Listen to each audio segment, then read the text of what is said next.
আসলে আমি একজন অসহায় মানুষ। আমার পোলার ছেলের চিকিৎসা করামো, আসলে এই জন্য কোনো টাকা পয়সা আমার নাই। আমি একদম গরিব মানুষ ভাই। মানুষের কামলা হামলা দিয়ে কোনো রকম সংসার চালাই। আমার ছেলের জন্য এর আগে 1 মাস আগে একটা ভিডিও বানাইছিলাম, আলমানি মিডিয়ার মধ্যে ছাড়া হয়েছিল। সেটার মধ্যে আপনার সব মিলিয়ে প্রবাসী বা দেশের সবাই মিলে 86,000 টাকার মতো দিচ্ছে।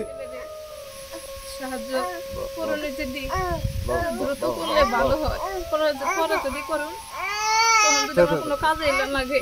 আমার ছেলের দিন গেছে, সমস্যা বাড়তি আছে। আপনারা একটু তাড়াতাড়ি যদি দেন তাহলে আমার ছেলেরা চিকিৎসা আমি তাড়াতাড়ি করতে পারি। 28শে জুলাই সম্ভবত 28শে জুন তাকরিমের একটা ভিডিও আপলোড করছিলাম যে তাকরিমের হার্টের সিদ্ধির জন্য চিকিৎসার জন্য আপনার কাছে সহযোগিতা চেয়েছিলাম। আমার প্রিয় এলাকাবাসী, যে আমার প্রিয় গ্রামবাসী যারা প্রবাসী আছে, বিকাশ নাম্বার দেওয়া ছিল তাকরিমের বাবারটা কিছু টাকা আসছে। আর আমাদের গ্রামবাসী যে প্রবাসী যারা আছে, যারা আমার ভিডিও দেখে আমার কাছে টাকা দিয়েছিলেন, সেই টাকাটা আমার হাতে, যে বিকাশের টাকাটি পাঠাচ্ছিলেন সেই টাকাটা আমি হাতে নিয়ে আসছি। টাকার অ্যামাউন্ট হচ্ছে 74,500 টাকা।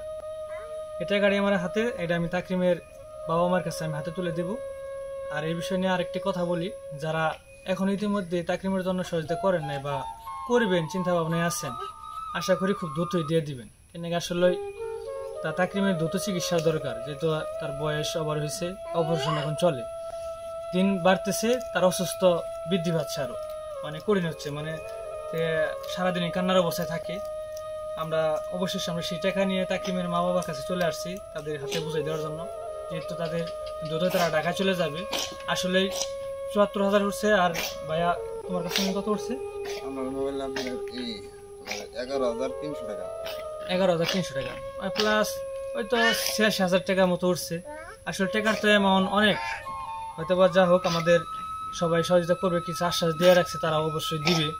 কিন্তু আসলে খুব দ্রুত যদি আপনারা সহযোগিতা করেন, আসলে সহযোগিতা করলেন এমন টাইমে করলেন যে তখন কাজে লাগতেছে না। আসলে ওই সময় আমরা যেন না পড়ি। আসলে সবারই আর্থিক সমস্যা থাকতেই পারে, স্বাভাবিক। সব কিছু বাদ দিয়ে হাইরে তাকরিমের জন্য অবশ্যই দ্রুত টাকা দিবেন। আমি তাকরিমের মার কাছে আমি টাকাটি বুঝিয়ে দিচ্ছি। আর যারা এখনো টাকা দেন নাই, অতি দ্রুত তারা মানে সবাই টাকাটা দিবেন, যে যা পারেন। 10 টাকা 20 টাকা বিকাশ নাম্বার দেওয়া থাকবে, তাকরিমের বাবার নাম্বার, ওই নাম্বারে আমরা দ্রুত যাই পারেন দিয়ে শরিক হবেন। কিন্তু আসলে এই ছোট বাচ্চারা দেখতে পাচ্ছেন, আসলে চোখে পানি টলমল। নিজে কোনো সময় এরকম ভিডিওর সামনে কথা কই নাই, তারপরেও নিজের এলাকা বাইস্তা হিসাবে, নিজের বাইস্তা হিসাবে তেমন গুছালো কথা বলতে পারি না। তার জন্য তাকরিমের জন্য আবার নেক্সট টাইম আবার ভিডিও করে চলে আসলাম। হাতে আমার কাছে যে টাকাটা দিয়েছিলেন প্রবাসী ভাইরা, এই টাকাটা তাদের কাছে পরিবারের কাছে পৌঁছাই দিলাম। আর আবারও আবদার জানাই এই তাকরিমের জন্য, প্রবাসী ভাইয়েরা, আপনাদের কাছে আমি সাহায্য চাইছিলাম। বিদেশি মিলে আমার হাতে 86,000 টাকা আছে। আমার ছেলের জন্য 3 লাখ বা 3.5 লাখ টাকা লাগবে। 86,000 টাকা আমার কাছে হয়েছে, আপনারা ভীষণ সাহায্য করছেন। এখন আমার ছেলে দিন গেছে, আরো সমস্যা বাড়তেছে, সারাদিন কান্না করে, বুকের ব্যথায়। আপনারা যারা এখনো দেন নাই, দয়া করে আমার ছেলেরে সাহায্য করলে যদি দ্রুত করলে ভালো হয়, পরে যদি করুন তখন যদি আমার কোনো কাজে লাগে। আমার ছেলের দিন গেছে, সমস্যা বাড়তি আছে। আপনারা একটু তাড়াতাড়ি যদি দেন তাহলে আমার ছেলেরা চিকিৎসা আমি তাড়াতাড়ি করতে পারি। আমার ছেলে দিন গেছে, অনেক সমস্যা বাড়তি আছে। আসলে আমি একজন অসহায় মানুষ। আমার পোলার ছেলের চিকিৎসা করামো, আসলে এই জন্য কোনো টাকা পয়সা আমার নাই। আমি একদম গরিব মানুষ ভাই। মানুষের কামলা হামলা দিয়ে কোনো রকম সংসার চালাই। আমার ছেলের জন্য এর আগে 1 মাস আগে একটা ভিডিও বানাইছিলাম, আলমানি মিডিয়ার মধ্যে ছাড়া হয়েছিল। সেটার মধ্যে আপনার সব মিলিয়ে প্রবাসী বা দেশের সবাই মিলে 86,000 টাকার মতো দিচ্ছে। আমার ছেলের জন্য আসলে টাকা লাগে ব্যয়বহুল, 3 লাখ 3.5 লাখ টাকার মতো। যদি অনেকে সাহায্য করছেন, আসলে যারা যারা সাহায্য করবেন, মানে একটা নিছিলেন বা দেওয়ার জন্য একটা প্রোগ্রাম নিছিলেন, যে পারেন ভাই টাকাটা যদি দেন ভাই, তাহলে সাহায্যটা যদি করেন ভাই, এটা দ্রুত করেন, কারণ আমার ছেলের চিকিৎসাটা তাড়াতাড়ি করাইতে হইতেছে। আমার ভাই আমি তো আসলে গরিব মানুষ, আমার কাছে কোনো টাকা পয়সা নাই চিকিৎসা করার মতো। পারলে ভাই আপনার কাছে আমি ভিক্ষা চাইতেছি ভাই, ভিক্ষা শুরু 10 টাকা 20 টাকা যা যা পারেন ভাই আমার সাহায্য করেন ভাই। আছেন এই জায়গায় বিকাশ নাম্বার দেওয়া থাকবে এবং তার ডাচ বাংলা অ্যাকাউন্টে একটা দেওয়া থাকবে। যে যাই পারেন দয়া ধর্ম করে অবশ্যই এই তাকরিমের জন্য খুব দ্রুত যাই পারেন, যে যাই পারেন, আসলে লজ্জার তো বিষয় কিছু না, একজনের আসছে বিদায় যে একজন দিয়ে রাখবো এরকম কিছু না, যে যাই পারেন দেওয়া শরীর হবেন। 10 মিলে কাজ করলে ভাড়া এটা কোনো ব্যাপারই না। সকলে মিলাই আমরা তাকরিমের জন্য সহযোগিতা করব। আর তাকরিমের যে নিজস্ব বাড়ি, যে ইদ্দিস আলী ভাই যে তার দিনমজুরি কাজ করে খায়, তার বাড়িটা আমরা একটু পরিদর্শন করে একটু দেখাতে চাই, আমাদের সাথে আসে। এই হচ্ছে তাদের একটা ছোট্ট একটা ঘর, আর এই সাইডে হচ্ছে তার রান্নাঘর।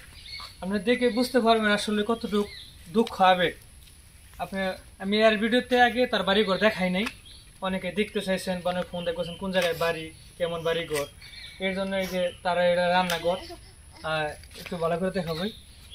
আসলে কতটুকু অসহায় হলে মানুষের কাছে মানুষ হাত পাততে পারে, তাই এইসব বিষয়গুলো যদি আপনার কাছে ফুটে নেয় তুলি তাহলে আপনারা বুঝতে পারবেন না। আসলে এর আগে ভিডিওতে আপনারা জিজ্ঞাসেন যে কোন জায়গায় বাড়ি, কেমন বাড়ি ঘর, তার বাবার কি কোনো আর্থিক সম্পর্ক নাই যে দিয়ে কিছু চিকিৎসা করবে। আসলে দেশে তো অনেক গরিব মানুষ আছে, মানে এমন আছে দিনে না দিন খায়, দিন মজুরি কাজ করে, তো বুঝেন এটা হলো তার থাকার ঘর, ছোট্ট একটা ঘর। এই যে থাকার ঘর, আমরা ঘরের ভিতরে ঢুকলাম না, এই যে ঘরের সাইড নিয়ে দেখার চেষ্টা করলাম। আসলে এরকম বিষয়গুলা মানুষের সম্মুখে তুলে ধরে কখন, যখন দেওয়ালে পিঠ ঠেকে যায়। এর আগে তো কেউ তারা নিজস্ব পরিচয় সবসময় গোপন রাখার চেষ্টা করে। আসলে এই দেশবাড়ি কান্না দেখে আসলে নিজে ওখান কথা বলতে পারতেছি না। আমি একটা কথা অবশেষে বলবো, সকলেই দ্রুত শেয়ার দিবেন, আর যে যাই পারেন যে সার্বিক সহযোগিতা করবেন তাকরিমের জন্য। তার বয়স 2 বছর 2-3 মাস হয়ে গেছে, এখন অপারেশন চলে, কিন্তু এখন কিন্তু খুব সিরিয়াস অবস্থায় সবসময় থাকি। তাই দ্রুত শেয়ার করবেন, আর যে যাই পারেন এই বিকাশ নাম্বারে আবার ডাচ বাংলা অ্যাকাউন্টে, এটা তার নিজস্ব অ্যাকাউন্ট, নিজস্ব তার তাকরিমের বাবা নিজস্ব বিকাশ অ্যাকাউন্ট এবার ডাচ বাংলা অ্যাকাউন্ট। কোনো সন্দেহ নাই, কোনো পার্শ্বপ্রতিক্রিয়া নাই। আপনার তার ফোনে ঢুকে বা না ঢুকে, তার যে এলাকায় যে জায়গায় এটা বাড়ি, এই জায়গায় খুব জঙ্গল সাইডের বাড়িটায় সবসময় মোবাইলে নেটওয়ার্ক থাকে না। অনেক সময় আমরা কল দিয়ে বিব্রত হন যে তাকে কল দিলাম, কলই তো পাওয়া যায় না। অনেকে ভাবেন যে কল ঢুকে না, ফেক না, এটা ফেক না। আসলে এই জায়গায় তার ঘরের ভিতরে ঢোকার পরে তার মোবাইলে কোনো নেটওয়ার্কের কোনো সিগন্যাল থাকে না। তাই অবশেষে আমি ভিডিও থেকে বিদায় নিচ্ছি। তাকরিমের জন্য আবার পায়ে হাত রেখে বলি, খুব দ্রুত ভিডিও শেয়ার দিবেন এবং যে যাই পারেন সার্বিক সহযোগিতা করবেন। ধন্যবাদ দেশবাসীকে। আসসালামু আলাইকুম।